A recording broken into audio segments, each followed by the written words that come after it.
Bonjour à toutes et tous et bienvenue dans Parlons-en. Voici les titres de ce jeudi. Et une question d'abord, le Liban aura-t-il un président aujourd'hui Qui posera ses cartons au palais présidentiel de Babda sur les hauteurs de Beyrouth? Le bâtiment attend son nouveau locataire depuis plus de 2 ans. La dernière fois que les députés s'étaient réunis pour tenter d'élire un président, c'était il y a 1 an et demi. Ça s'était soldé par un échec. Aujourd'hui, est-ce que le nouveau contexte, après l'affrontement ouvert entre le Hezbollah et Israël, joue plutôt en faveur d'une sortie de crise?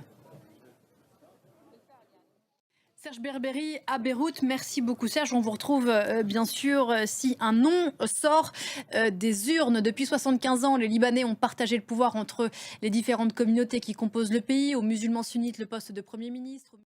L'autre grand titre de ce jeudi, c'est ce feu monstrueux à Los Angeles sur la côte ouest américaine. 5 morts, 1500 bâtiments détruits, 100 000 personnes évacuées.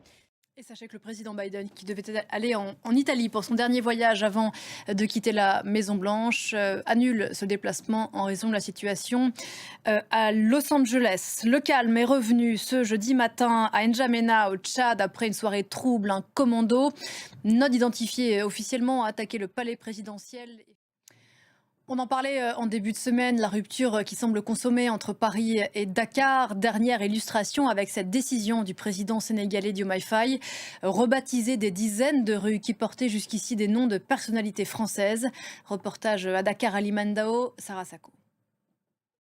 Et puis un mot du Vendée Globe, le tour du monde à la voile, sans escale et sans assistance, à quelques jours maintenant du sprint final vers les Sables d'Olonne sur les côtes françaises. Voilà, l'histoire ne dit pas si elle a compris ce qu'il lui disait. On se retrouve juste après ça.